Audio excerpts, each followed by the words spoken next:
I wanted to thank you guys for checking it out. Got a couple people watching right now, and I'm just going to hang out and deliver some content today. Get your life back with metrics that matter. So I want to talk a little bit about that. We've been talking a lot about tracking data and figuring out like how to track every moment of your life and these different things. So the way this thing goes down, I just want to let you guys know that this is a recording of the Make It Snappy Productivity Show. The first thing I'll say is welcome everybody to the Make It Snappy Productivity Show, special Blab edition every Wednesday night. We repurpose the Blab and we actually run it as a podcast. So I appreciate you guys being here. I'm going to spend the next 10, maybe 15 minutes or so just delivering content and talking a little bit about metrics that matter and how to start, because it can be a confusing thing sometimes. So if you guys are ready, let's just get into it. So, but the other thing I want to mention is that after we get done just talking about the metric, I'm going to open up the floor to everybody that's on, and we'll open up for questions, and we'll interact like we typically do on Blab every Wednesday night, and we'll do that around 9 o'clock. So something to look forward to. All right then. Well, I want to talk to you about just getting your life back with metrics that matter, because I've been preaching about tracking your time for some time now. That's a little bit redundant, but how do you track those metrics? Like, how do you know if you're truly moving the needle forward with your business or your life and the different things that you care about? So the first thing is identifying your problem or your opportunity statement. And that's like a project management 101 thing.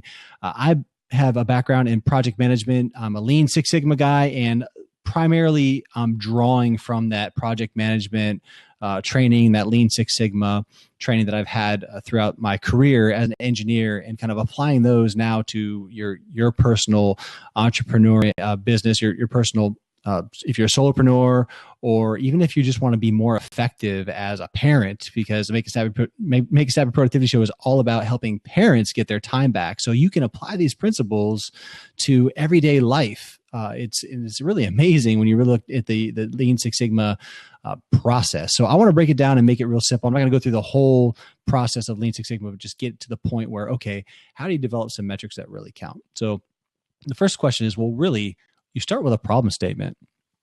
And I'll tell you first just what a problem statement is not. It's not something like, okay, we need to automate our billing system, or I need to create a funnel to sell my product. Like, that's not a problem statement, because that's a solution. You've already dove into the solution. And the most fun thing that anybody can do, especially as an engineer, is dive into the solution. Like, you don't want to spend time thinking about whether you're working on the right problem. But the problem with that is you could build out a solution that could be completely wrong. You still have the same problem that you had on the onset. So being very, very clear about what the problem statement actually is will help generate the metrics that matter.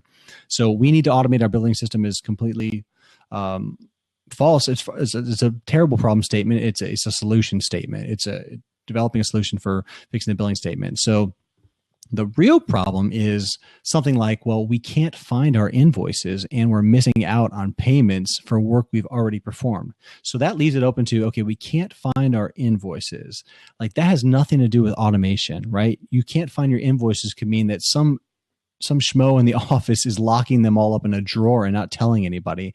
So taking the time to understand really what is the problem. It's not that you don't have automation. It's that you can't find your invoices, or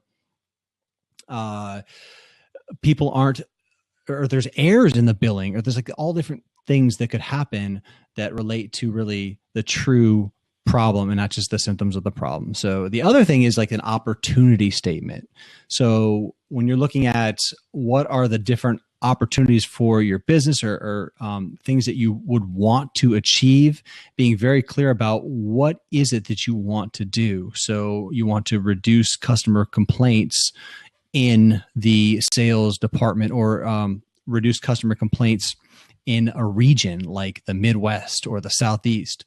You want to increase availability of your time on weekends. Like, I'm spending way too much time working on weekends. So my opportunity is that I want to increase my availability of time. I'm not saying my opportunity statement is, well, I want to quit my job so that I can increase my availability of time on the weekends. Well, that's just a solution. You've already jumped to, okay, this is what I need to do, without really going through the process of understanding, is that truly, is that really your opportunity? Like, you don't want to say, I have an opportunity to quit my job so that I can increase my availability time on the weekends. No, just the opportunities. You want more time.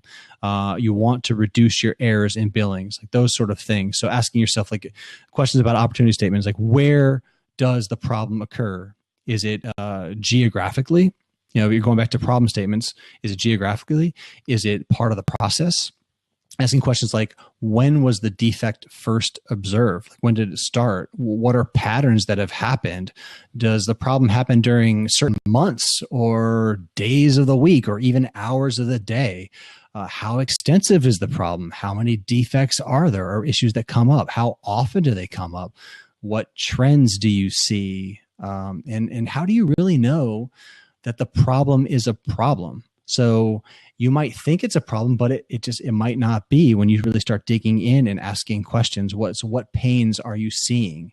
So the original problem that you come up with, really digging down to understand and make sure that it's clear. And then above that, making sure the people that this project that you're undertaking to solve this problem or to leverage this opportunity that's available, that your team and the people that are going to be affected by it agree with the problem or the opportunity. Like it's valid in their eyes that yes, we do have a problem in this area. We need to investigate. So that's the first step. Just what is the problem statement or the opportunity statement? The next step gets a little bit technical, and it's probably going to showcase a little bit of like, okay, this guy really is an engineer and he thinks about things a little bit differently than I do, but it's important. I think we can do it in an easy way to give you the information that you're looking for. So defining the high level process, right? It's called in Lean Six Sigma terms, it's called a SIPOC. Not a Cyclops, it's a SIPOC, SIPOC, and that stands for suppliers, inputs, process, your actual process of what you do, what are the outputs, and what are your customers. If you do this, what's called a SIPOC analysis, you're actually identifying what the boundaries of your process are. And that's really, really important. So once you understand what your problem is and what you're trying to solve, then you're like, okay, where is this problem occurring and who's affected by it? Because you can like go way off in left field and be solving some issue that has nothing to do with the real problem. So as early as you can in this process of if your goal is to establish metrics that matter, then as early as you can, once you identify the problem statement or the opportunity statement, like you really need to define where does that start and where does that finish. So, and that involves suppliers, inputs, the actual process, the outputs, and the customers. Those are all the different factors that potentially could affect a problem in your business. Now, you could apply that also to your family life. Like if you have a problem that you identified in your marriage or with your kids or with your relationships and friends and stuff like that, like, okay, it's not suppliers now. It could be just colleagues or stakeholders, people that affect like your childcare system. Like if you have, like for me, I have my mother-in-law that comes over every day. Is she going to be affected by some sort of problem that's happening in my family? So how do I identify all those different people? What are the inputs to the problem? Are the inputs that they're my kids, I say that you have a problem with getting your kids to school on time. Like, what are the inputs to that? Well, there's my son. There's the fact that he needs to have his clothes prepared in advance. I'm just kind of reeling things off the top of the cuff. He needs to eat breakfast on time, and then he needs to get to school. So, what are the outputs of that? Well, the outputs of that process of that whole like getting ready, and the different things, like the inputs are like the nouns, the kid, the food, the clothes, like those sort of things. The outputs are like, what happens after you go through that process? Well, he arrives at school and he's educated. And then the customers are like, who is actually being served from this process? Well, he's learning on time. He's not late. He's not stressed out. So I think SIPOC, identifying the boundaries of where you start and where you finish, are really important. And then here's the part that I really get excited and I kind of geek out about. And it's defining your process step by step, bit by bit, piece by piece. It's really important because if you don't like really line out exactly what you're doing. A lot of the stuff is intuitive, and it's not easy to see where you have opportunities to improve or to outsource it, to delegate, or just stop doing certain things. So if you're defining your high level process, the SIPOC is part of it, but the piece in the middle is, okay, what are you actually doing step by step? So process steps are really important to document in detail, because if you don't document your process, then it's very, very difficult to understand where the opportunities are. And you might not even know what it is you're doing with your process, to be able to identify like where you can improve. So I give an example that I was excited about when I lined out my process, a high level process for just basically going through and delivering a podcast episode. So there's 17 steps. Honestly, there's schedule the interview itself with the guest, or if I'm not doing an interview and I'm doing a coaching session, which I record for my podcast as well, the Make It Snappy Productivity Show. You're scheduling the time, and that needs to be, for me, a certain number of days away from the time that I want to release that episode. And each one of these steps has that timing. The second step was just to develop my questions and my content. Then it's request questions from listeners on the particular episodes that I actually do a Q&A. I'm requesting questions from listeners. That's a process step. I record the episode.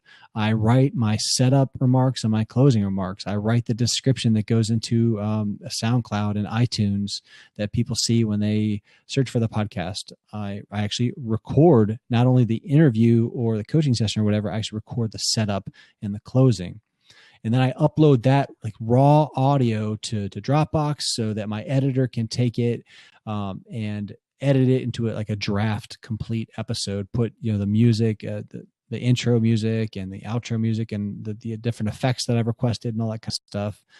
Then my process is step number 10 is that I listen to the edited episode and I make the requested changes from the editor. After that, I upload the final, after that, the editor actually makes those changes. And then I upload that final episode and all the supporting material that goes with it, because I actually outsource my show notes. So my VA that works in the show notes takes my description that I've already written into iTunes and SoundCloud and stuff like that. And I provide some photos on occasion. Sometimes he'll go on the internet and he'll pull photos himself, or he'll find YouTube videos and stuff like that. And if I have a script that I've written for the setup and closing remarks, it's helpful for my VA to write the show notes to see the background information. And then obviously there's the episode itself where he listens to that and he timestamps everything and he records different things that we mentioned, all that different stuff. So that's a step for me. Then drafting the show notes, my VA does that. Then I review the show notes. And then after the review is good, I check it all off. Typically, if there's any changes at that point, I'll make them myself because they're usually pretty quick. But sometimes I do go back and I ask him to do those things, and then I publish them. After I publish them, I do some social media promos, or I actually have I have an intern working right now that's doing some social media promos for me right now, not developing content, but doing promotions for the different things that I'm on. And then step number 16 is that I publish the episode. And then I have one more step after that I take that episode and I put it into a Tweet Jukebox, which is a new process that I recently started. So I write some content about that particular episode, a couple different tweets, and I put that into a Jukebox that gets published on Twitter on a reoccurring basis. So that's my whole process for recording a podcast. So when I look at that, and if I identify, and I have identified different problems with the podcast and the time that it comes, that I have issues, I'm spending too much time on it, or if there's just things that are happening that aren't right, I can look at that process and the high level wise, and I can identify where the opportunities are. So that's just an example of what I've done in the past to sort of outline my process. So after you do that, after you define that high level process, then the question is, okay, what's value added and what's non-value added? So what processes aren't the best use of your time, or don't add the best value, even to the process as a whole, not just your time personally, but then just to your team's time. Like, what doesn't need to be done?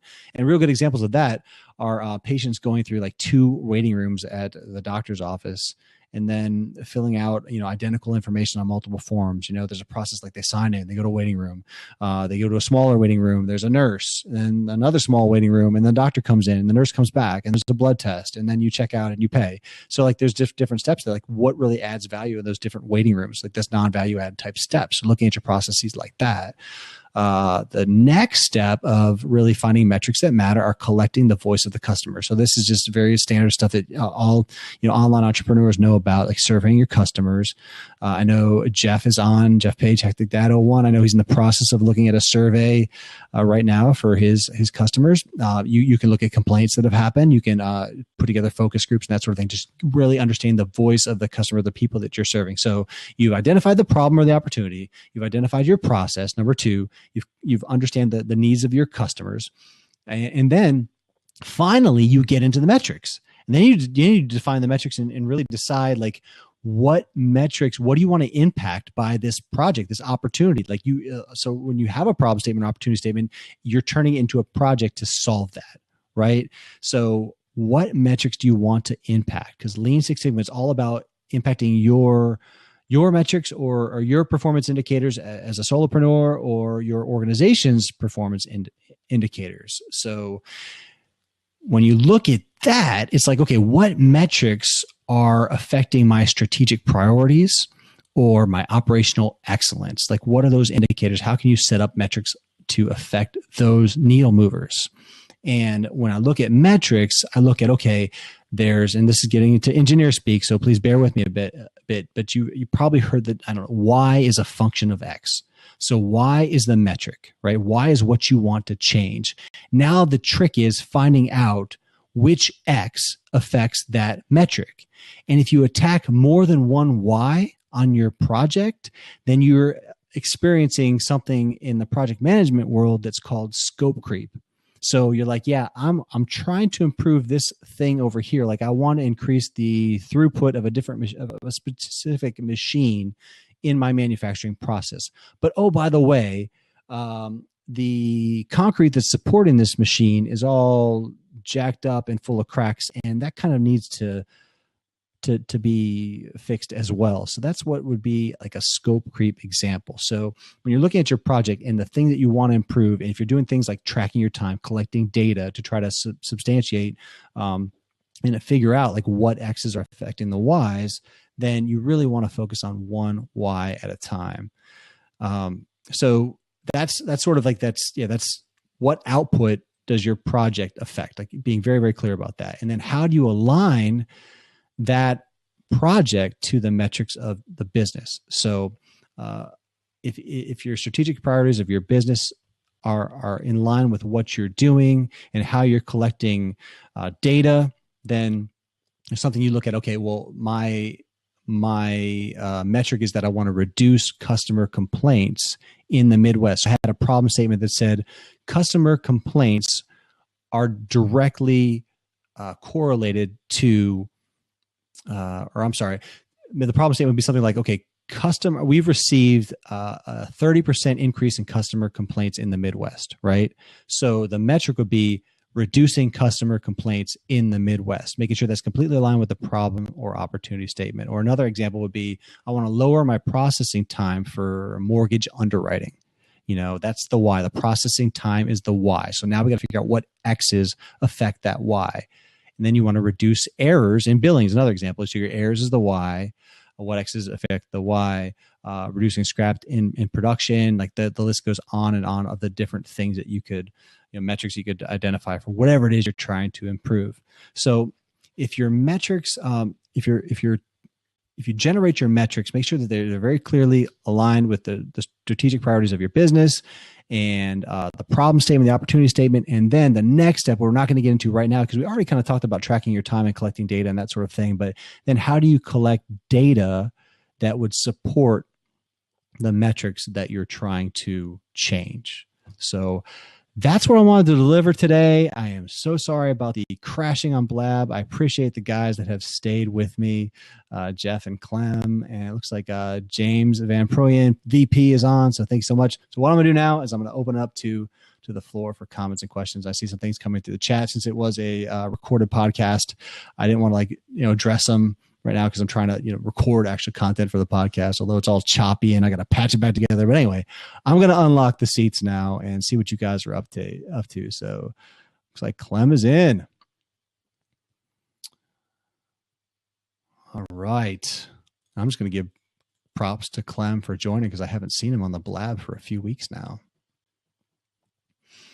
Thanks, VP. Appreciate that, man. And I've seen Clem's comments now. Key mentions that in episode 25. What's up, man? How you doing? Good to see you, buddy. You too, man. You too. Yeah, man. Had the epic tech failure. It's awesome. That happens. You got to roll with it. You got to let it flow. Hey, man, that's what we're all about. Man, it is what it is. It is what it is. And, you make it productive. I try to, man. I try in the past. That has happened to me one time before, but I've had an opportunity. If I catch it within like 3 minutes, I have the opportunity to reopen it. Well, I don't know if it just took me 3 minutes to figure out, like, I was like frozen, like what happened, or I was still talking or whatever. I think I exceeded that time and I had to start an all new Blab. So that'll be an interesting edit at the end. What did you and the Sash say in episode, what was it, 19? Sometimes things just kind of happen. You got to go with the curve. Yes. Little Nico came 2 weeks early. You just go with the flow, man. It happens. 3 weeks early. Yeah, exactly. 3 weeks early. But you all said 2 weeks in the podcast. Did we? Yeah. Okay, so here's what happened with that. Just a real quick sidebar is that she was scheduled a week early for her C-section. So okay. Oh, okay. So C-section. I got you. Whoa, hold on. So was Carter or Ethan a C-section? They were all C-sections. They were all C-sections. So cut all up. Because with the C-section, you schedule it, and then that's the baby's due date. That's it. You mean to tell me he came early, even though it was a scheduled C-section? Yes, she went into labor, and she's never gone to labor. So it was like, what's going on? Like, what this water breaking thing? What is happening? It was an interesting time. So he was ready to come out. What is a natural birth, or was it still a C-section? No, it was I think they called it a VBAC. If you have a cesarean, then you go give vaginally, whatever. We're totally getting off topic, but yeah, that's. I know where you are. I know, but you know what? Hey, we're family, man. We're just getting into it. You're not recording anymore. It's all good. Oh well, we can. We're talking about going with the flow. Sometimes that's right. Things happen, and you have to adapt. It is what it is. And I'll have to repurpose this content. So for whenever I do a podcast on childbirthing, I'll repurpose this particular part of the episode for that. It's all about being productive with it, right? Even weighing in now, vaginal birth after cesarean. Yes, VBAC. Oh, is that what that's? Are you kidding me? That's what that stands for, man. Jeff, 8 kids, right? Jeff's had 8 kids, so he's completely versed. He knows. He knows. I didn't know that, man. That's impressive. It really is. VBAC. Look at that. Jeff says he's on an iPad with external keyboard, migrating to a new computer, and it's not done. I know you were getting a new computer, so that's cool. Wife's doctor. That's right. OBGYN. Completely forgot about that. So thanks for the reminder, man. So anyway, so what do you guys think about? Were you able to see? You saw the tail end of the content that I was delivering. I didn't start from scratch. Maybe I should have started from scratch, but I was kind of leaking into time. But did you hear what we were talking about with metrics that matter? I did, man. I did. That's cool. And it's funny, as you get into your engineering side, I hear you get all into it. And so it's like for me, I have to dive. I lost Clem, man. Just when it was getting good, he's coming back in. VP Jeff, if you guys want to call in, I'm welcoming you to join us in this lively discussion about metrics. What are you talking about? You're falling asleep. You're falling asleep at my broadcast, Jeff. Thanks, man. I appreciate that. Sorry about that. Oh, that's where you're talking about your iPad. Okay, no problem. Jeff was falling asleep, so it's good that I had some. Would I say that out loud? I don't know. That's good. That was delivering quality content here. So what were you saying about my engineering background? No, so with your engineering background, and the same thing with Key in episode 25, it's like you guys get into a certain mindset and a certain dialogue where it's like, okay, I have to dissect what that means and how that relates to me, because I don't deal in X and Y's. Yeah. So it's a matter of trying to understand, okay, how does that relate to me? and my everyday life, and it's taking that moment to get clarity, you know? Yeah, no, I know for sure. And X and Y is just a fancy way. Like Y is a function of X, just a fancy way of saying, okay, what's really causing the problem? Mm-hmm. Or what, when I say the problem, like what metric are you trying to change? So give me an example of some sort of issue that's going on right now in your world that if you were to take it upon yourself to create a project to improve that, what would that be right now? What's going on?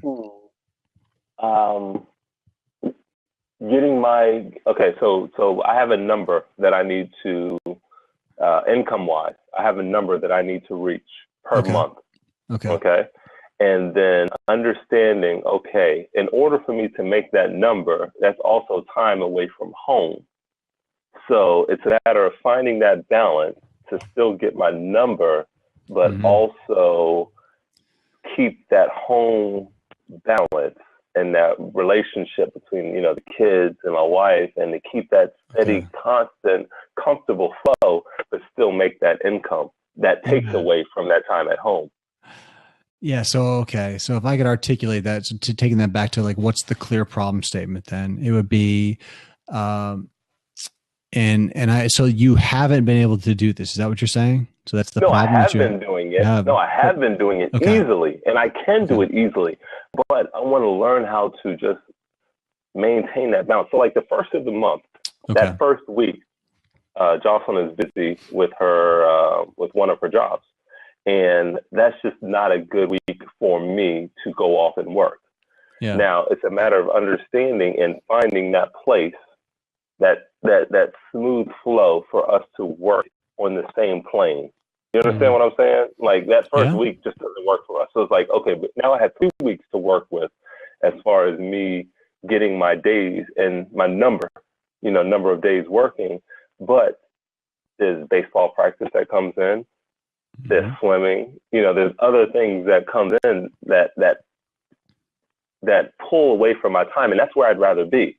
But I understand I still have to make my number. So it's trying to find that balance of days that I am away from home to get that income, but also maintain that balance of comfort level at home and be present. Yeah. So if you were to if you were to take this on as a project, because you wouldn't write everything you've said down, you explained it very well, but you wouldn't write, like if you were to take a project, you wouldn't write that down as you said it. So like to be succinct, if you really clearly define that problem statement that you're talking about right now, it's like, okay, my current opportunity for work does not provide me with the amount of time that I want with my family on the weekends and at night. Is that or during the week? General, or during the week. Okay, so yeah, I think the problem is that my current means of income generation don't reflect or don't provide enough free time during the week and on the weekend. So that's how I would like kind of summarize all that. Then the next step for that would be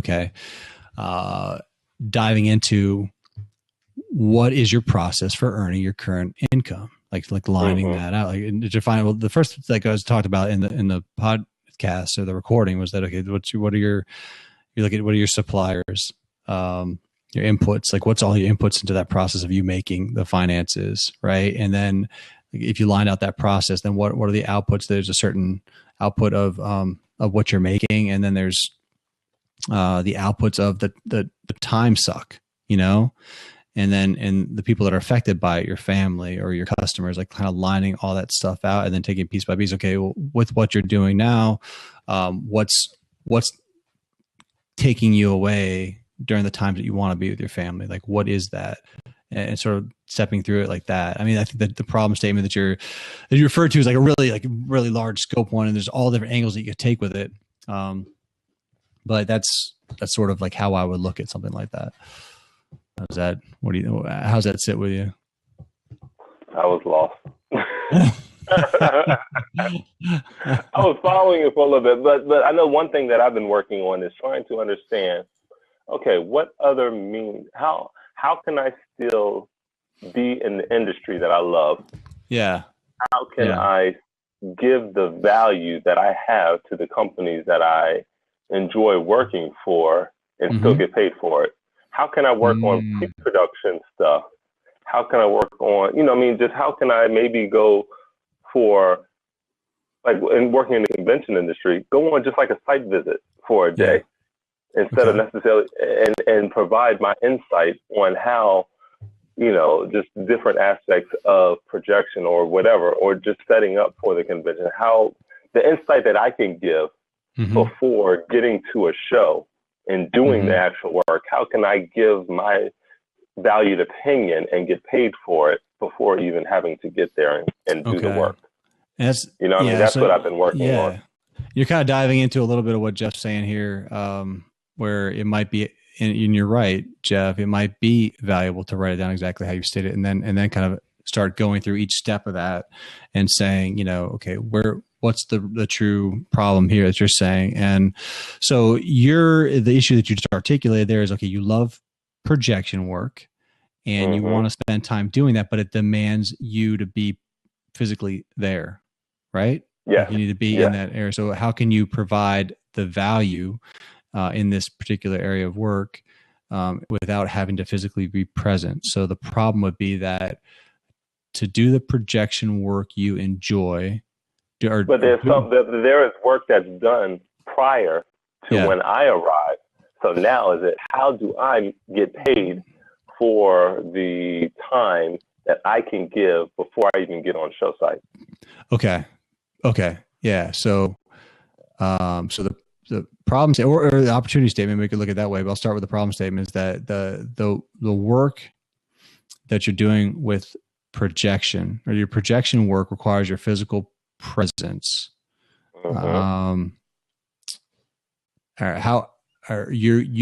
cannot get paid to do the projection work you enjoy without your physical presence. Like that would be like my overall arching summary of the problem. And then the opportunity could be is that you have an opportunity to get paid make before income. I get on show site. Make income before I get. Right. So I think it's the whole point of, like, just clearly defining your problem statement, your opportunity statement is not to jump into a solution, right? So you don't want to say, my problem statement is that I can't figure out how to set up a remote video conference for projection work. Like that would be a solution to, it's like jumping right into it. And as I was saying, as an engineer, we really like to do that. But if you kind of break it down first with what the actual problem is, then you can start stepping through, okay, well, what's the process then for this pre-work, like stepping through it line by line, and then. Right. So understanding, so basically, if I allow myself 10 days to actually be there on site, how do I get paid for 5 days before I even get there? Yes. My goal is to get paid for 5 days before I even get on show site. So it's a matter of understanding what it takes to get the makeup of the show and understanding what the show consists of and the projection elements of the show before I get there, and how can I give value to the show, 5 days worth of pay before I get on show site. Yeah, I think the latter would be more of the question, or the opportunity statement. That you started talking about getting the understanding before advance. To me, you're dipping your toe into the solution a little bit, but the second statement that you made seemed to be very much aligned. And then you could start bringing it down there. So, okay, so what sort of value do you bring when you're there? Like, what's your process? And then you step through and say, okay, well, who's involved with this particular process? Like who is affected by the work? Who's doing certain parts of the work? And then asking questions like, well, does the work need to be done like that? Or can that particular part of the process be done somewhere else? And or what's the value that's provided? And so that's kind of like when you look at just an improving process from like a Lean Six Sigma stuff. I mean, we're diving more into like the process versus like, what are the metrics? I think if you want to bring it back to metrics, Clem, your metric would be,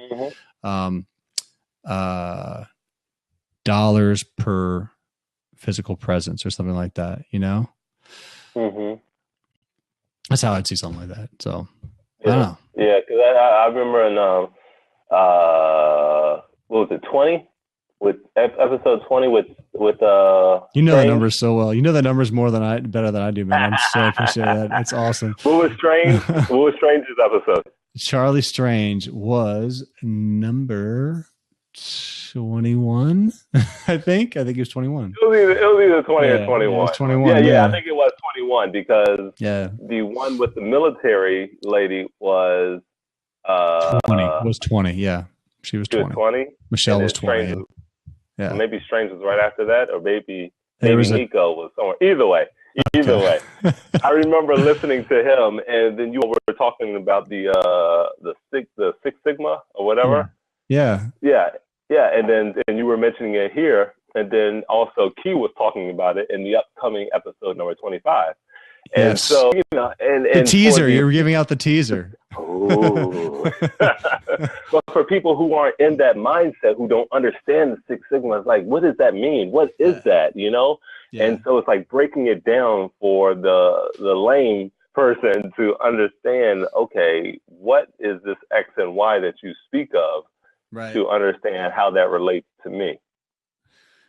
And that's what needs to be done. And I think that's the point of the show, is like, how do you take those concepts and apply in real life? I want to address Jeff real quick before he loses the thought. But he says, Clem, can you define any aspects of the show or projection, or are you at the client location's mercy? So, what do you mean by define any aspects? What do you mean by define the aspects of it? I don't know. We'll let him fill in. But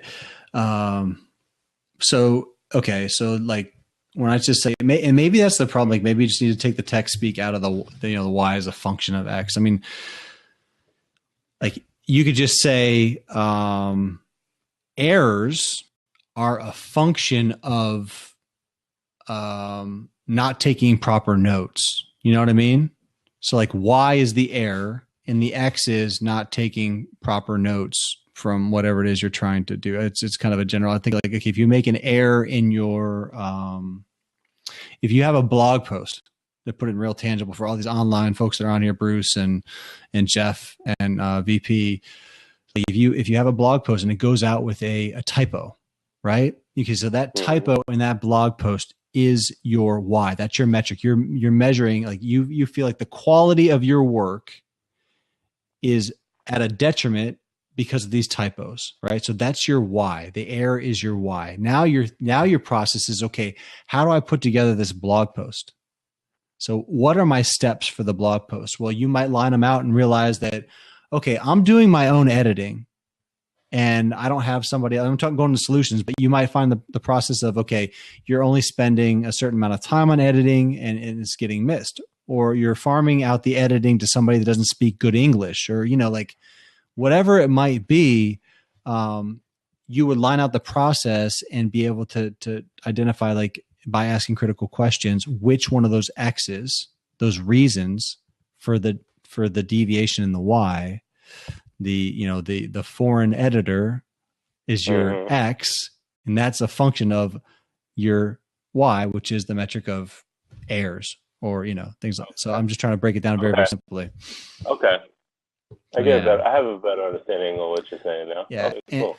And it becomes technical and kind of confusing, and you get into Six Sigma and stuff. It's because, like, you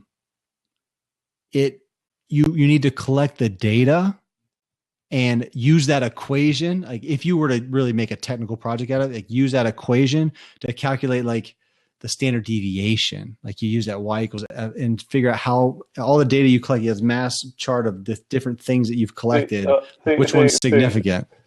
That's why you're an engineer. You just hurt my head. I can't. I'll give you my scenario, and then we talk. And well, look, but you know what? That makes you good at what you do. Because all that stuff hurts my head. I don't know. Just he's starting to get like below the belt type stuff here. You have an engineer doing your editing for incidents. Yeah. Thanks for that. Okay. But you do understand the concept of F is the metric and Y is what affects it. Right. And the technical stuff, we'll leave that to Charlie Strange's book. So we'll just let you read Charlie's book, Hidden Money, and I'm sure he breaks it down. And by the way, which I pre-ordered and just hit my Kindle a couple of days ago. So I'm gonna geek out and dive into that very, very soon. Yeah. Okay. All right. So metrics that matter. Like, so what's the book? The book is Hidden Money. I'll look for it. And I think I put a link, Jeff, in my show notes to that book because Charlie was my guest on episode 2021. So I'm gonna look it up now. Support my man. Charlie is a good guy, very smart guy, and very down to earth. He used to actually be an actor, which is cool. So like an actor became geeked out process improvement guy. So that's kind of neat. Oh, don't get the show notes right. Yeah, I understand. Okay, cool. Charlie Strange was episode 21. See, I knew. Sounds like a downgrade. Oh, that's why. Nico was 20A. That's what it was. That's what threw me off. Yeah. I'm getting all crazy on the numbers. I'm just gonna stick with just regular nomenclature. But it's like if it's like a I don't know, like a little bonus, like a little 2-minute sort of, or like that one was. I can't really call that a full episode. I can't name. I can't name that for what it is. But anyway, so any how questions? To track every moment of your life. Yes. What's that all about? I didn't listen to that one yet. Well, you got to get on it, man. Well, it looks like Jeff's bored. Everybody else is kind of silent, so the message might not be resonating with anybody at this point. So maybe we should close this thing out unless there's any questions about metrics. Like what? I guess I'd ask the question of looking at. It's just so technical. Yeah, I know. That's what I'm saying.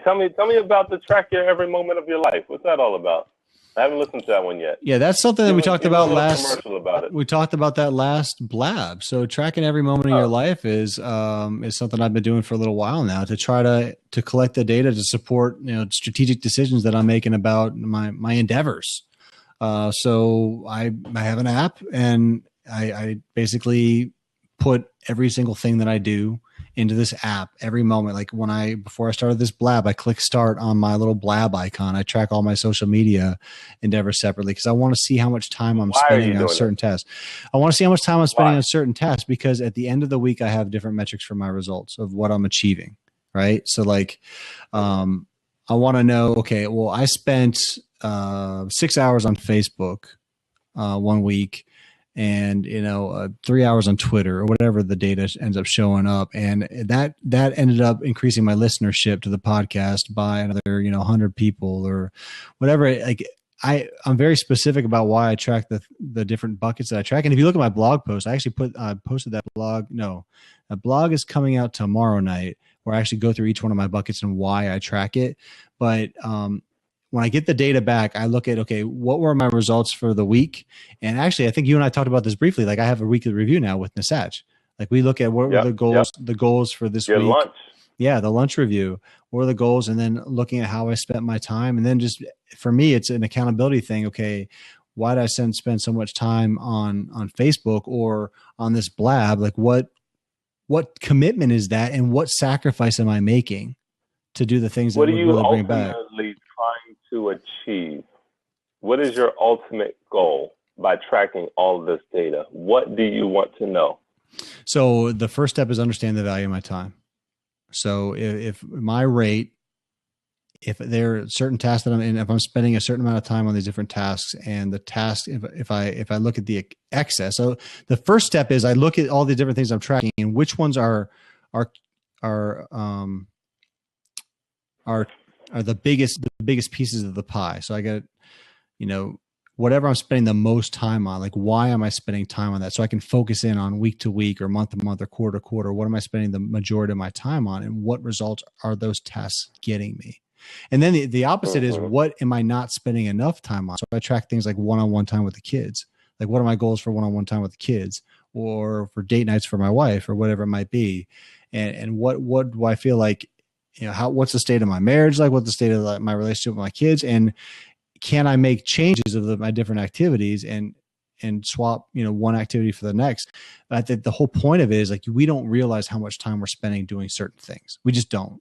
Like we think we do, but we just don't. So for me, I track it, and I've been tracking it for like 2 months now to really understand where's my time going, so that I can make decisions and be more deliberate and more conscious of those deviations, or So ultimately, you're tracking the data to make sure you're working to live and not living to work. Absolutely. Yeah. And that's a summary of it. Yes, that's it, buddy. That's why you have, you like how I broke that down. That's why you have 66 props and I only have 4 right now. Cause, people feel Clem, Jeff. Well, no, because you know what? Because sometimes like, I understand what you're going. I understand where you're just trying to hook you up some props now. That's good. Thanks, man. It's still not 66. No, it's still not 66. No, but ultimately, like, I understand what you're saying. Like, you are an engineer. Yeah.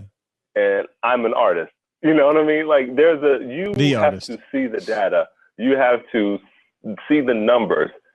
I feel it. Yeah. Like, I feel imbalance. I feel that things aren't going right. And I feel when I'm giving more here and not giving more there. Yeah.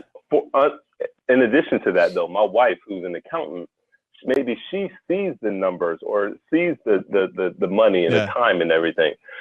But I feel the difference. And where I am now, I feel great. So this is what I want to maintain. Right. You know what I mean? This is the type of lifestyle I want to maintain. Whereas you need to see the numbers. You need to see the data and the understanding and the techniques and all that type of stuff. But and that's the difference. But I understand what you're saying now. So at the end of the day, you want to live and not work.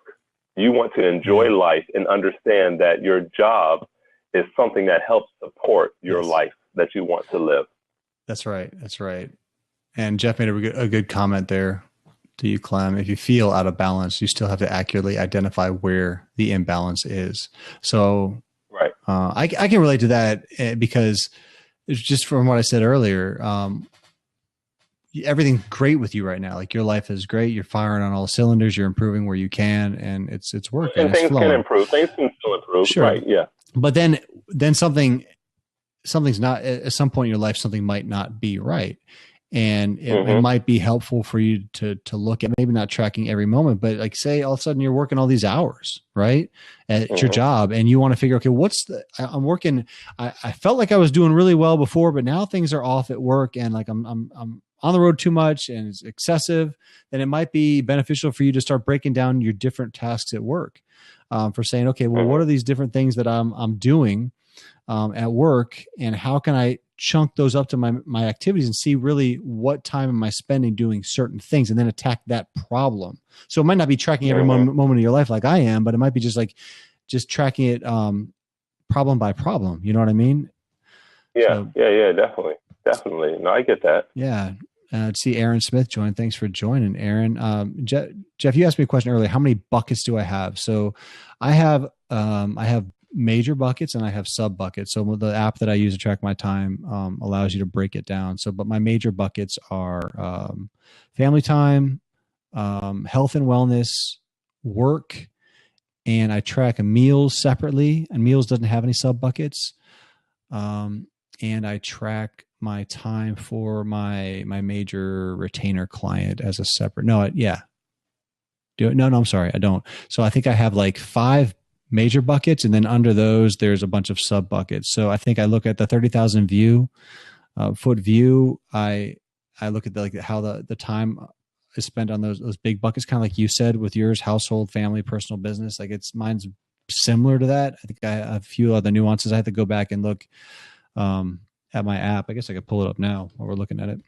And then once I see that time is excessive in one of those areas that are most important to me, then I can drill down and figure out what's really going on. And so I've set up my infrastructure to make it easier for me to do that. But it's not for everybody, man. I'm not gonna say it's for everybody. It's just my opinion on how I'm tracking it at the current moment. So yeah, I'm trying to find. Okay, so here are if you could see this.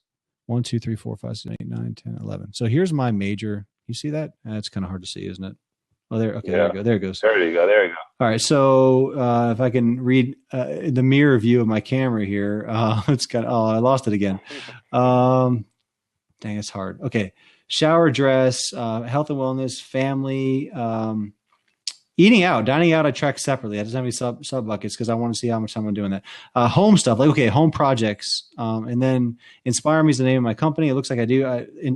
Integral is the name of my retainer client, and then there's internet time wasted, and I think TV. So there's certain like buckets I track separately, don't have sub buckets under it. And then I track how much time I'm putting in the car. So those are my big buckets. How's the swing set coming along? I didn't know you had the major buckets. That's what had me confused. I couldn't figure out how you could generate useful metrics with all the buckets you talk about in the podcast. Indeed. Yeah, I do. Sub buckets. How's swing set coming along? Swing set's good. Swing set's coming along just fine. Little by little. Thanks for asking. I just dedicate. That's one of those projects that I'm not really in a hurry to finish. I don't really feel like outsourcing because it's kind of therapeutic, and I think that's just kind of the. That's kind of the when I look at things like that, it's like, is it adding me? Like my kids seeing me do that work is valuable to me because they're seeing me do a project and they're learning from it. And they're asking me questions. Like that's valuable enough for me to say, okay, I want to invest that time to do this swing set on my own versus, farming it out to somebody else. So I'm going to take it slow during the times that I have.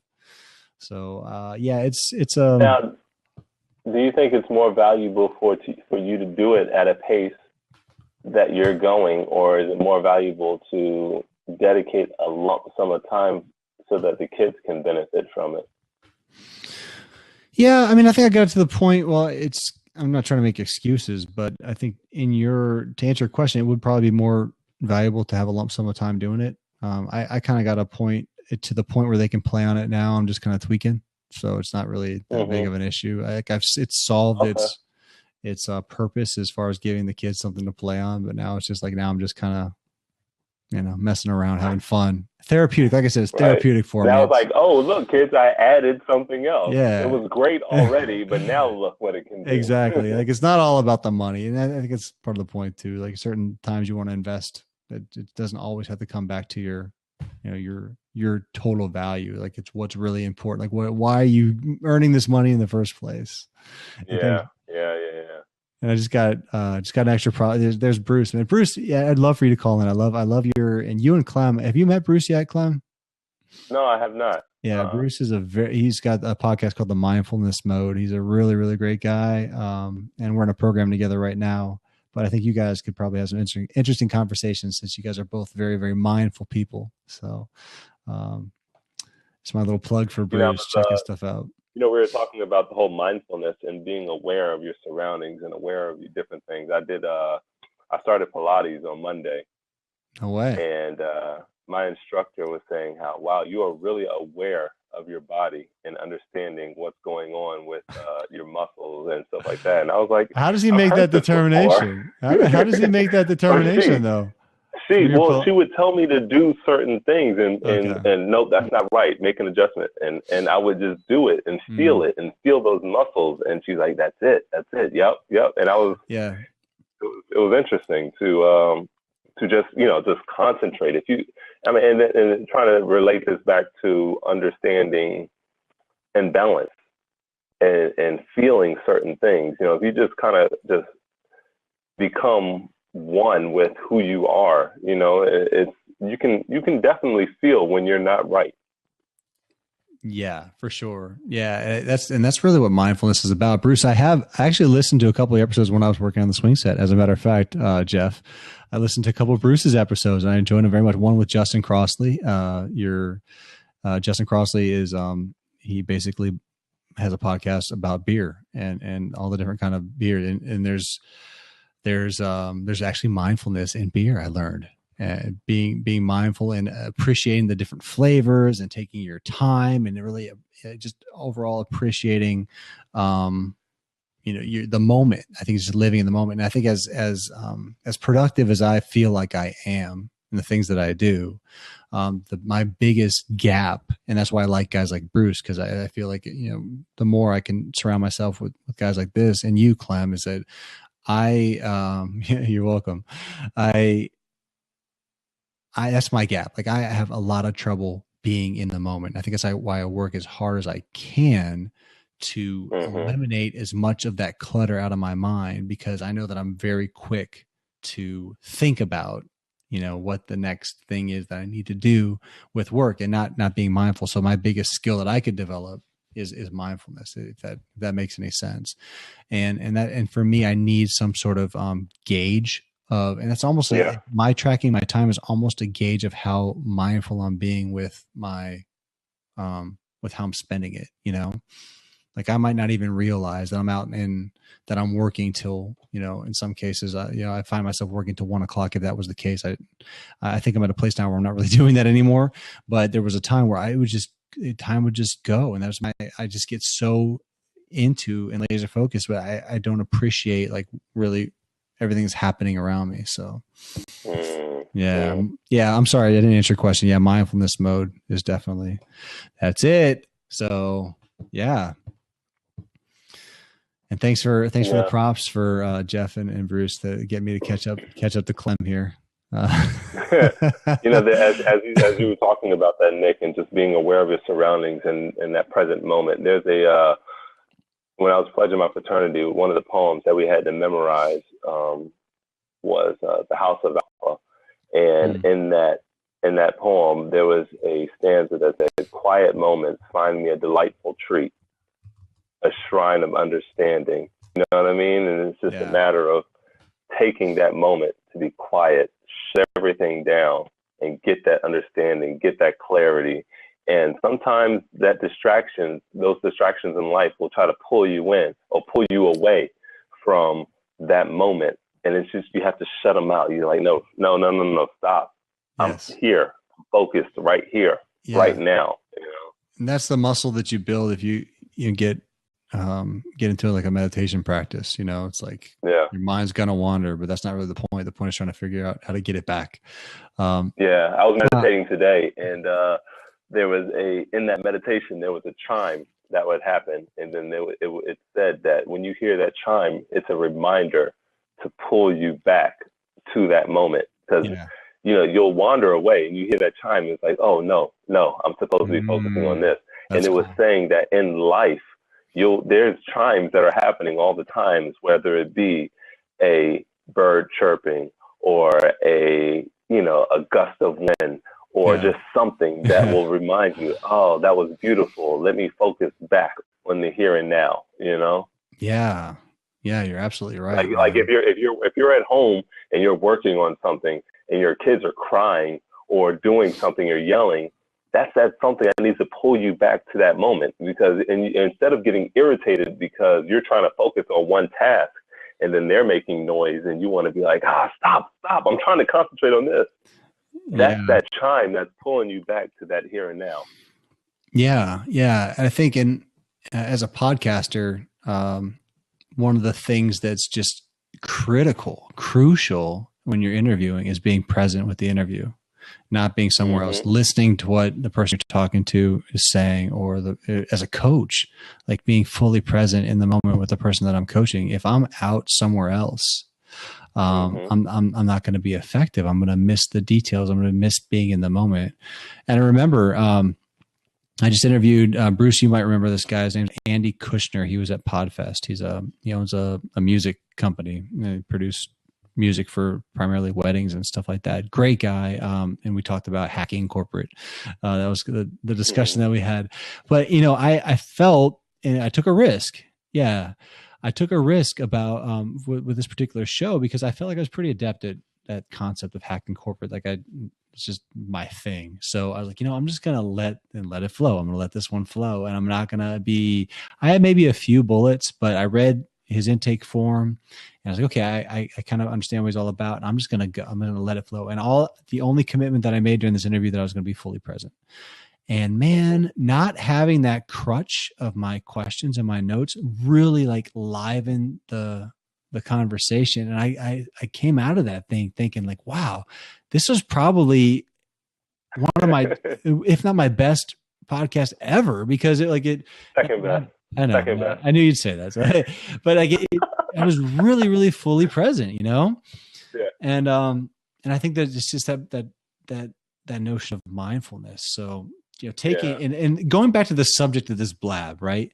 Metrics that matter. Like, what are the metrics that matter when you look at those sort of things? So, thinking like, how often am I present in the moment with my kids? Like, and I haven't even thought about this, but is that a metric you can even somehow figure out a way to track and problem solve? I don't even know. For me, it's like, okay, my starting point for that is I'm tracking how much one-on-one time I'm spending with my kids, because I know that if I'm spending one-on-one time with my kids versus watching a TV or a movie with them or something like that, then I am by design being more mindful, being more present in the moment, because it's just myself and my son, you know? You know how you can track that is just ask them. Just simply ask them their opinion, one-on-one, ask them, what do you think? Do you feel like Dad's here enough? Do you enjoy the time we spend together? Yeah. Trust me, they'll be honest with you. They will. And we did, if you remember the one episode that I had with Nasach, we talked about purpose. We talked about building a family mission statement, and you and I have talked about that, a family mission statement. Well, I started the process with that with the kids, and I was almost blown away at how in tune they were with our family dynamics. They at 4 years old and 5 years old, when you ask them what our family's all about, I thought they were going to say, I don't know. Like, that was my thing, but they're like, no.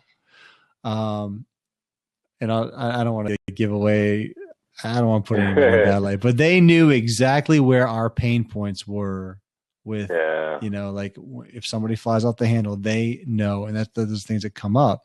But then the other thing is, like, they said things like, oh, our family always tells the truth. And I was like, wow, okay. There's a metric right there. Like, if I were to ask that, like if I asked that question to my kid every 6 months, what's our family all about? And I start tracking the answers over time, then that's going to be, that's the why. Like, the metric is, if I want a certain response, like I want them to feel like we're a tight knit, close family or whatever, and they respond back of things that are off base, then I could say, okay, what's the X? What's influencing? What did I do to influence that answer? Right. So that's it. I'm kind of glad I thought about this. So I saw a guy named Lane Watson join. Thanks for joining, Lane. So what other metrics do you track for what do you think matters in life? Who, me? Yeah, you. Yeah, well, you're the only one. The only one I can talk to live. Thanks, Bruce. Back to I recently started. I finished my last Magic game, so that part of my career is over, and I'm diving full force into the whole projection aspect of my income and my workflow right now, at least.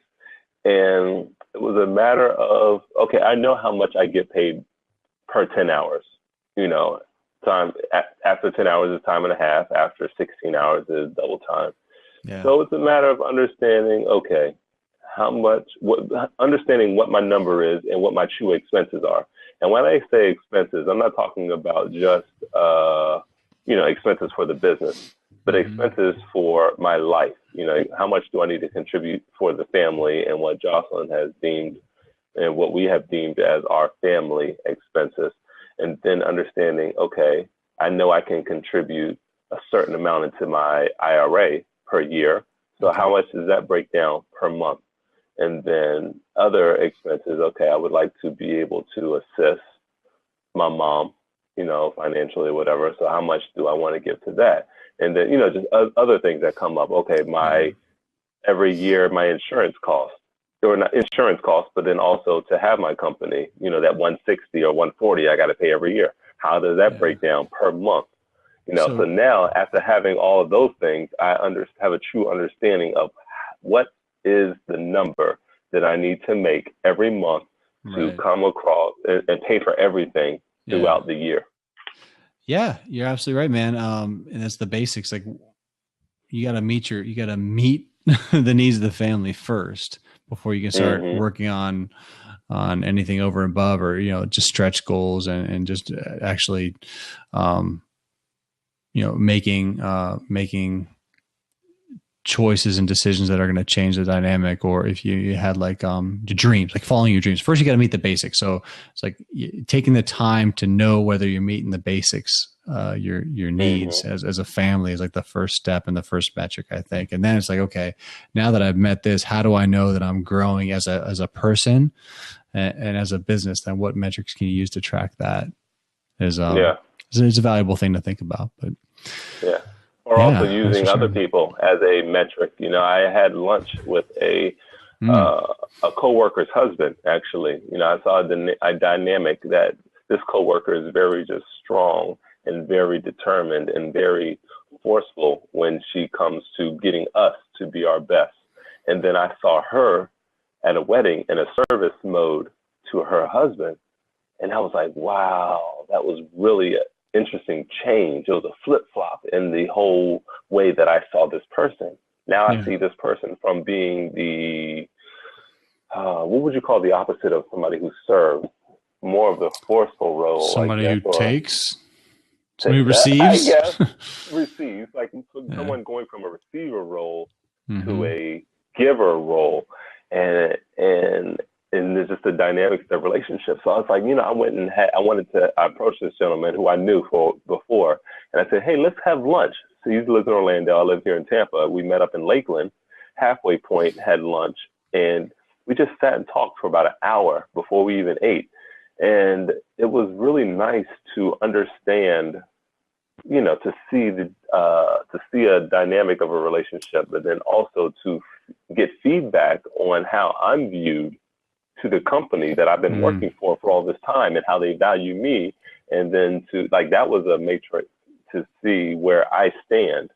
And so I was saying that to say that sometimes you have to get feedback from other people to see where you actually are. You know, sometimes you don't know where you are, and sometimes you have to take outside eyes to look at you or to help you understand where you stand. That's a very powerful statement, and something that we don't often think about or appreciate. You know, the power of having a sounding board. One thing, Deborah Williams, who was using on the Blab, she sent out like 360 feedback and about just a slew of questions. And it's like a corporate thing. Sometimes we just like anonymously, you ask for people's opinion about what they think of you. And oftentimes, you know, your weaknesses end up being your strengths, and things that you think that you're pretty adept at end up being sort of your weaknesses. So we take for granted the impression that we make on people, or how we're perceived, you know, and we don't really know. Like, we think that we know what the market wants, right? Like, I have this great idea. I would totally buy this. Why wouldn't the market buy it? Until you ask them, you're never going to know. There's just things like that as humans are kind of wired to right. Be and don't a little invest bit more everything into something that's just not going to be profitable. Like, you believe, no, this is going to be great. I'm going to write this book, and I'm going to sell this product. Here we go with the book. I'm going to write this book, and I'm going to sell this product, and they're going to freaking love it. Yeah. That's not what the market needs right now. That is not what the market needs. Not right now, at least. Yeah, you very easily get the blinders on, and that's not a very mindful thing. Like, and that's going back to mindfulness. It's like, okay, are you listening to the things that people are telling you, and the people around you, or are you just in your own world? And then how you develop that, I believe that mindfulness is a muscle that you got to develop as well. So, man, great dialogue. Well, Bruce, I'm sorry you couldn't call in this particular Blab. It's 10 o'clock. I want to be mindful. You use the word mindful. Of everybody's time. Mindful. Fantastic. Well, Jeff Page, thanks for joining. Elaine and the other folks that are on here. Obviously, I guess there's some Aaron Smith that joined earlier. Hopefully you guys got some value out of it. Sorry for teching out and putting everybody to sleep here early on in the Blab. I'm glad we brought it back home. And sorry about the technical glitches, man. That was a weird thing. So hopefully it won't happen again. It happens. Yeah. All right, guys. Well, thanks, Bruce. Appreciate that. And we'll be with you guys next week. Again, I start at 8:45, and I will bring to the table some a little less technical information next week, and we'll open it up for questions like we do always, man. So see you next time, buddy. Thanks for joining. Anytime, buddy. Nighty night. All right, and thank goodness, yeah, Jeff. Well, at least you know the functions. You know the different variables that go into the equation. Yeah, thanks, thanks for reiterating that. All right, guys, have a good one. God bless.